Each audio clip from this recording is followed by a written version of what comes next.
Good morning, Colorado. This is Chaz Evanson, unaffiliated candidate for governor of Colorado. And today I want to talk to everybody about the form of government that we have here in Colorado, and how that affects all of us in the entire state of Colorado. Um, Everybody knows, I think, for the most part, that the United States was established not as a democracy, but it was established as a constitutional republic. And the difference between the two is is pretty significant. A democracy is a type of government system where the 51% of the people decide what rights, what privileges, what ways, forms that the rest of the population can either worship, raise their children, manage their properties, those sorts of things. And so basically, it's a type of governmental system where the 49% of the people are beholden to the good ideas or the tyranny of the 51%. So the difference between, and so a Republican form of government has systems or mechanisms in place that protect that 49% from the 51%. And that's not to say that the 49% always get their way, because the founders would have rejected that model. But it is to say that the 49%'s rights are protected from the 51% or from overreach. And so the idea is those mechanisms protect everybody's rights. They don't just protect the 51%, they protect the 100% of the people. And so at the federal level, there are a couple of things that make the United States a republic versus a democracy. Um, and so those things, which I'm going to mention, they don't exist within our framework constitutionally here in Colorado in order to protect the 49% from the 51%, or what I like to call the mobocracy.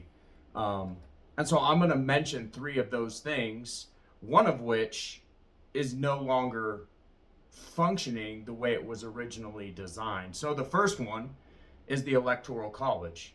So the Electoral College is an important mechanism in a republic which gives every state, regardless of population, it gives even, I shouldn't say that, it gives even the minority states representation, equal representation in the election of a president and a vice president. And so the Electoral College was a very important pillar of a Republican form of government, because it's a forcing function that ensures that not just the most populous states get to decide who is going to be the president or the chief magistrate of the entire United States. And so we don't have that in Colorado. All of our executive level leadership, from the governor to the lieutenant governor to the secretary of state to the attorney general, all of them are elected by the popular vote, which technically, when you look at it, is a democracy. Though it is not a direct democracy. A direct democracy is where the people go and assemble wherever that state or that nation's capital is, and the people cast their votes individually. But here we just have an indirect democracy where the most populous areas decide who's going to govern the entire state of Colorado. And so one of my pillars in my plan is to advocate for and to potentially spearhead a plan to establish a state electoral college within Colorado. And then the second thing is that makes the United States a republic is we have a ratification system. So if you have your Constitution in front of you, which maybe you do, maybe you don't. The Constitution has in Article 5, it gives Congress and it gives the states the power to change the forms of government or the systems of government or to change the laws of the land. In other words, it is a mechanism by which the people can change the laws which govern them. And so in the state of Colorado, we don't have a ratification system. In other words, if an amendment to the Colorado Constitution is brought forward and the state legislature votes on it, and I do believe that it takes a 55%, not a 51%, but a 55% is not a good margin for a supermajority. If you look specifically at Article 5, it takes 65% of the states to ratify a change to the federal constitution, whereas in the state of Colorado, there's no mechanism for ratification by the whole state. In other words, the legislature assembles, comes up with an amendment to the Constitution, votes on the amendment, and if the governor agrees with it, he just signs it into law. Whereas at the federal level, that amendment has to be vetted by the several states, so all 50 states. And in order for that amendment to be placed into the Constitution and to become law, 65% of the states have to agree that yes, we want to live under those laws. There's no such mechanism in Colorado. And so one of the things that I'm proposing is to reform the laws that we have through a ballot measure initiative, to establish a ratification system here in the state of Colorado, which would ultimately use the Colorado boards of county commissioners. So all 64 county commissioners, boards of county commissioners, anytime that a constitutional change came up or a law that impacted the entire state of Colorado, like the Second Amendment violations that came out with Senate Bill 25003, like the First Amendment violations that came out and are now law, enacted by the legislature and signed into law by the governor from House Bill 251312. And it would force them to send that out to the several counties in Colorado to say whether or not they agree with it. And it would require the same thing, a supermajority consensus, so 65% of the counties to agree with that new law that they would live under. And so that gives the counties equal representation. That doesn't mean they always get their way, but at least that gives them protection from the 51%. And then the other thing is how we elect our senators. And so currently, the federal government elects senators by the popular vote. So every state gets 2 senators. So 50 states, 100 senators. But senators weren't always elected by the popular vote. It was actually one of the firmest pillars, or one of the most important pillars, in the Republican form of government that we had. And so what I mean by that, if you look at Article 1, Section 3 of the federal Constitution, those senators used to be elected by the state legislature. So the state legislature would choose to, based on the 6-year period and all of those parameters that are also listed in Article 1 of the federal Constitution. But the point is, they weren't chosen by the popular vote. They were chosen by the legislators and approved by the executive branch of the several states, and they would go 2 by 2 to represent the state's interests at the federal level. In 1913, a new amendment was brought forward or sent out for ratification, and it was ratified by the states, the 17th Amendment, which converted the way, or the way that senators are elected. And so now the federal senators are elected by the popular vote and sent to the federal legislator to work in the Senate. And people ask me, well, why does that matter? That matters because now, where the people at the federal level, the direct representatives, was the House of Representatives. That's its intended purpose. It's the same thing at the state level. So at the state legislature, the House of Representatives are to be a direct representation based on population of the people. And that's how the majority's voice is heard. And in the Senate now, if you look at the Senate, it's the same thing. It's the same model. So there's no check and there's no balance. So where we have a big House of Representatives, now we also have a small House of Representatives. We just don't call them that. We call them senators. And so you can see that that actually is another form of democracy, because now it's just an indirect democracy. And so we can see how that's playing out in the federal legislature right now, where legislation doesn't have to be moderate anymore.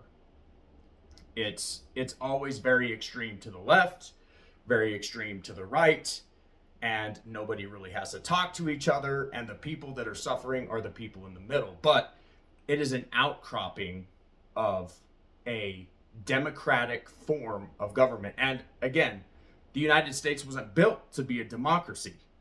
It is a constitutional republic, and that's intentional. It's by design. And so one of the third pillar within that Republican form of government that once was standing and is now torn down, it is my opinion that needs to be not only reestablished by repealing the 17th Amendment and reinstating Article 1, Section 3 of the federal Constitution, but also we need to reform our form of government here at the state level in Colorado to mirror a similar plan or similar mechanism to the original intent of the Constitution in Article 1, Section 3 of how we elect senators. And so how we could do that to ensure, because right now, the state of Colorado, I believe, has, I got to check my notes, but I believe it's 35 senators. 35 single member senators, and those districts are constantly changing. So as the population changes, everything gets redistricted. And so you might not have voted for this person, but now you end up with this person as your senator just based on population and redistricting and all these other things. And so it's always changing, which causes problems. And so the way that we can make sure that each county has proper representation is we can model it after the original federal Constitution, which is we can say, hey, and we would have to bring forth a ballot measure again to enact this process, because a governor can't change the laws, but he can advocate from his position and use that seat to help get those forms of government changed so that they represent more closely a Republican form of government. So what we could do is each one of the boards of county commissioners, all 64, would elect from their board of county commissioners one senator, and one senator would work in the state legislature in the Senate. Okay, 64 counties, depending on how you analyze voting trends and all these things in the different counties, there's about 38 or 39 counties that are conservative in values. And so what does that do? That mechanism then is a forcing function on the House of Representatives to say, hey, we're not going to allow you to violate the 49% of Colorado's First Amendment rights. We're not going to allow you to trample on their Second Amendment rights. We're not going to allow you to tear down the Fourth Amendment. But conversely, it has to be the same thing. So the Senate, any Senate bills that they want to bring forward will also have to be moderate, because then there's the checks and balances. And so Colorado, you can see we actually have no form of Republican government in the state of Colorado. And, if you go back to the Constitution and you look in Article 4, in Section 4, the federal Constitution, as it's written, actually guarantees the states a Republican form of government. And it says the United States shall guarantee to every state in this union a Republican form of government. And so in Colorado, based on my assessment and research, we have never really had a Republican form of government. We don't have the mechanisms in place to protect the 49% from the 51%. And so this is kind of near and dear to my heart, because, there are a lot of good ideas, and a lot of good ideas sometimes turn into tyranny. Because when the 51% says that they have the better idea, and they know that they can pass the legislation without getting the approval, or at least hearing the voice of the 49%, then we have what we have in Colorado right now, which is legislative and executive tyranny, where the legislator and the executive don't care if your cattle are getting depredated by the wolves that they want to reintroduce into the state of Colorado. They don't care if your children are being indoctrinated in the schools. They don't care what you think. They don't care to give you a voice. They don't care to give you a seat at the table. And if they do, it's only to placate the people that are there. They have no actual intentions of changing their minds. Once they've decided, once the 51% have decided, the rest of the 49 were expected to live by their dictates, their mandates, and their tyrannical laws. When right before House Bill 1312 was passed, there were hundreds of people who were exercising their First Amendment right to petition, to grievance, to redress. And they all left from wherever they're at across the state, 8, 9, 10 hours, left work, left their homes, took vacation, spent their money, and they all came and assembled at the Capitol building. And their voices were not heard. Their voices were disregarded. Because we do not have a republic, we have a democracy. And so my point to this is, number one, that yes, we are living under tyranny.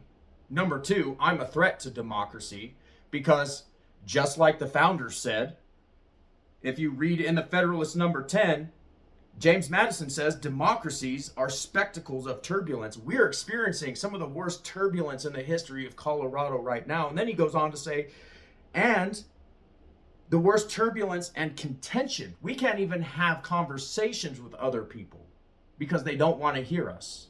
And it always devolves into yelling and screaming matches. But at the end of the day, because they have the majority, they know they're always going to win. So now they don't even engage us. And it says, have ever been found, so democracies have ever been found incompatible with personal security. My children can't go back to school. They won't go back to school, at least public school, because they are not safe in public school, because the majority has told me as a parent that I have to allow my children to be taught about sex at the age of 5, 6, 7, 8 years old. That my children have to abandon their conscience, they have to abandon their God in order to accept somebody else's viewpoint. And if they don't, then they're punished. And if I as a parent don't accept that, or if a parent who has a child is going to school and the child becomes deceived and the parent says, no, we don't agree with that, and the child goes back to the counselor at school the next day, who's, by the way, a mandatory reporter, and House Bill 251312 made it a crime not to affirm your child, or child abuse, not to affirm your child in their gender, not to use their chosen pronouns, or not to use their whatever name they want to go by. And so then the counselor, being a mandatory reporter, because now that's a form of child abuse, reports you to CPS, and then CPS is literally knocking at your door. Here we are. Where's your child? We have cases in Mesa County of the 51% deciding that landowners don't have a right to their own property and used eminent domain when there were so many other options available. And I want to go into the details on that. There were so many other options available, and they literally stole those people's property, which brings me to my next point.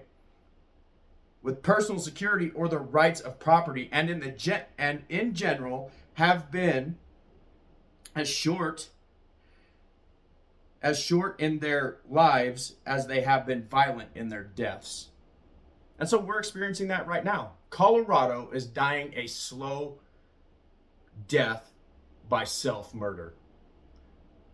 And that self-murder is democracy.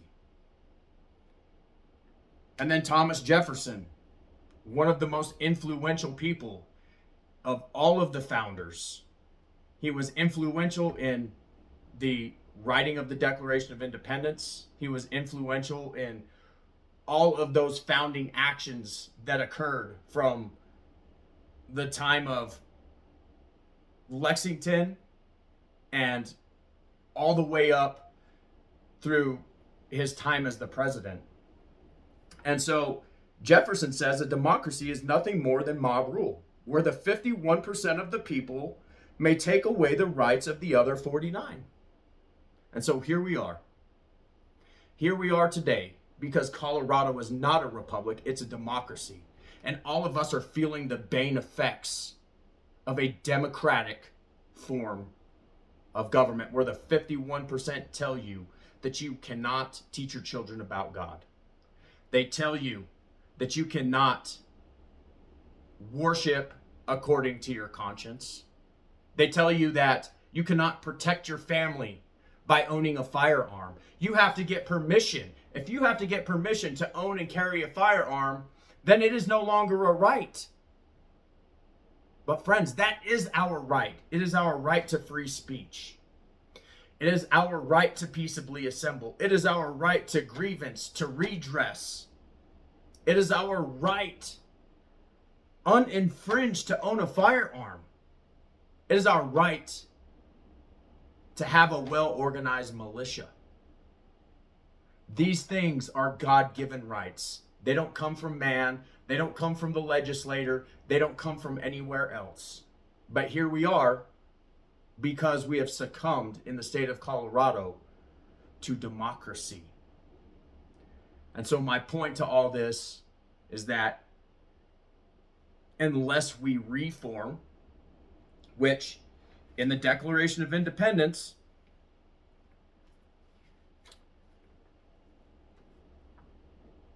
it says, we hold these truths to be self-evident, that all men are created equal, that they are endowed by their Creator with certain unalienable rights, that among these are life, liberty, and the pursuit of happiness, that to secure these rights, governments are instituted amongst men.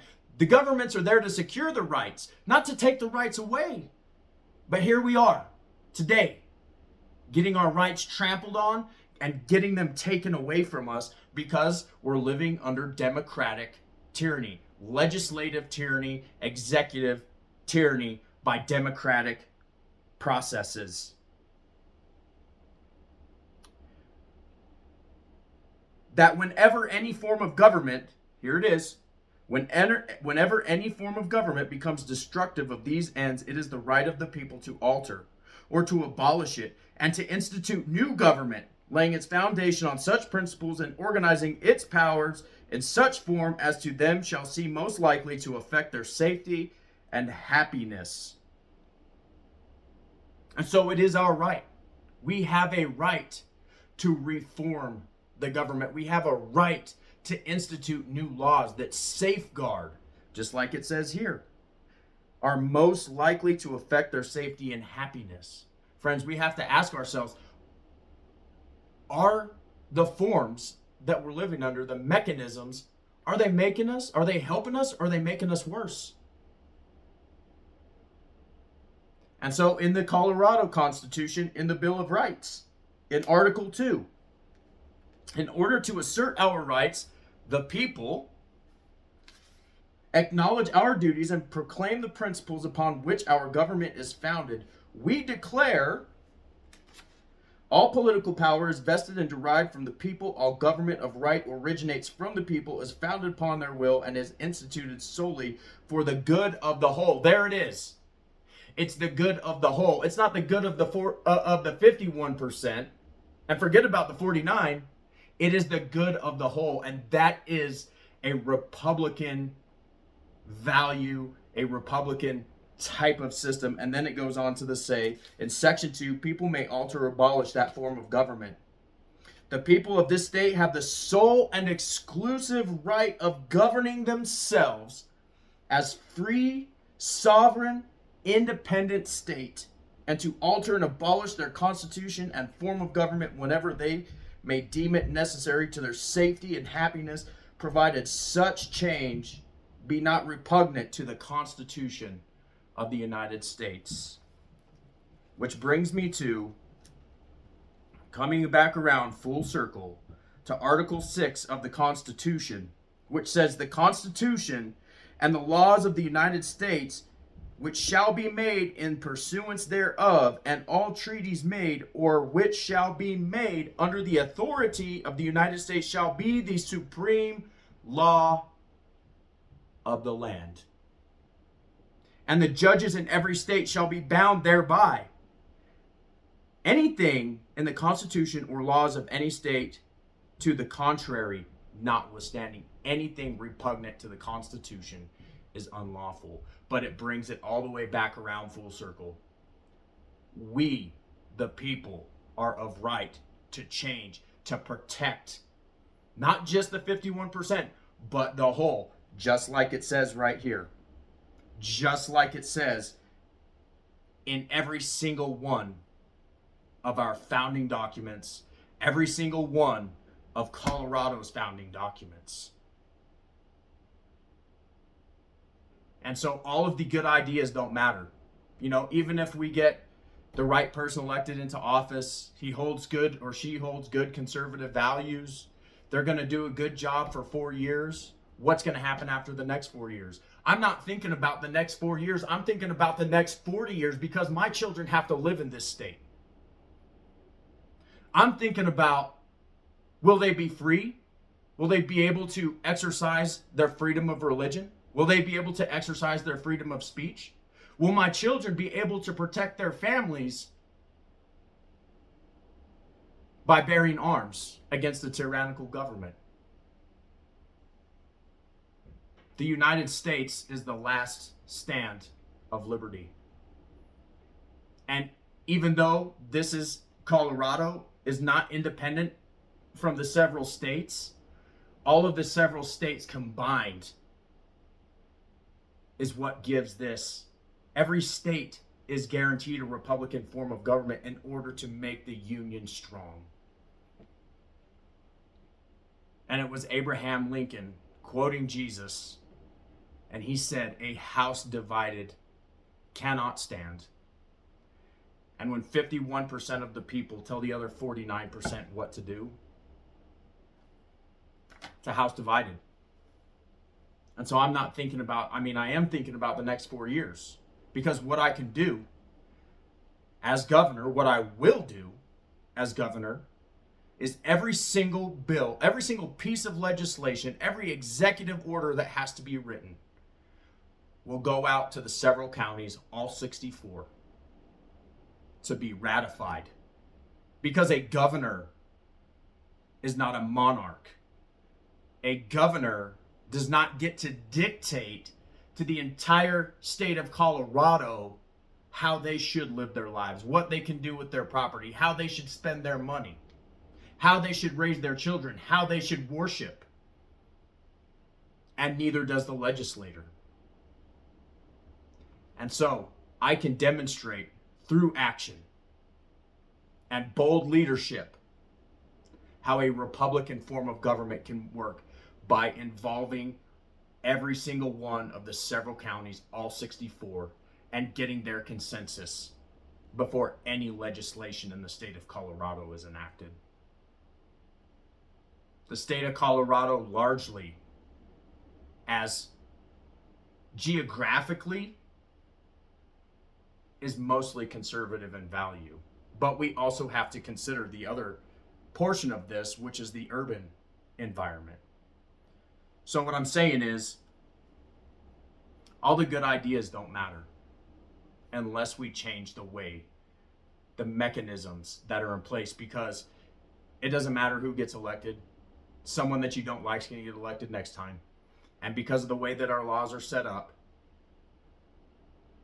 there's nothing the minority can do. You're going to get steamrolled every single time. So help me be a voice for freedom. Help me be a voice for liberty. Help me to change the forms of government that are here in this state. Help me tear down democracy and establish a Republican form of government in this state. So not just our generation, but the future generations and our posterity can have that which is promised to them in that opening statement of the Constitution of the United States, where it says, "We, the people of the United States, in order to form a more perfect union, establish justice, ensure domestic tranquility, provide for the common defense, promote the general welfare, and secure the blessings of liberty to ourselves and our posterity, do ordain and establish this Constitution for the United States of America." And then in our state constitution, "We, the people of Colorado, with profound reverence for the supreme ruler of the universe, God, we are one state, one nation under God, not under man." And it is declared here, "And we have covenanted with the Most High God in order to form a more independent and perfect government," not independent of God, independent of tyranny. "Establish justice, ensure tranquility, provide for the common defense, promote the general welfare, and secure the blessings of liberty." Friends, God is the fountainhead of liberty. "To ourselves and to our posterity do ordain and establish this Constitution for the state of Colorado." Friends, supporters, fellow Coloradians, if we do not change the forms of our government, our children will never experience the blessings that we can have if we put ourselves back underneath. We reestablish that covenant with God and put ourselves back underneath His providence, under His guidance, and establish our government according to His ways and not our ways, which is a Republican form of government. And so I'm asking you now to cast off the bonds of chains and slavery of democracy. I'm asking you to join me in a grassroots movement to restore the republic for our future and our children's futures.